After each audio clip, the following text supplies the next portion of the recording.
জয়গুরু। পরম প্রেমময় শ্রী শ্রী ঠাকুর অনুকূলচন্দ্রের অনুশ্রুতি গ্রন্থের নীতি অধ্যায় থেকে পাঠ। ভাবে বলে করে না, তার কেউ ধারে না। বাণী সংখ্যা 2। এর অর্থ কি?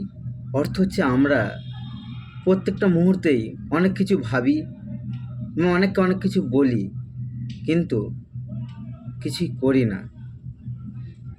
সেই জন্য আমাদের কেউ ধারে না মানে আমাদের কাছে কেউ আসে না বা আমাদের কেউ ঠিকঠাক গুরুত্বই দেয় না। বিষয় হচ্ছে গিয়ে ঠাকুর এই প্রসঙ্গে আরেকটা বাণী আছে, না করে যে পেতে চায় দুঃখ তারই পিছে যায়।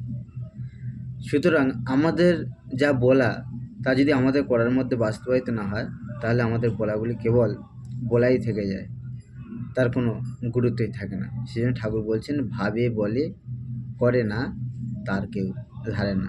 জয়গুরু। সবাই খুব ভালো থাকবেন।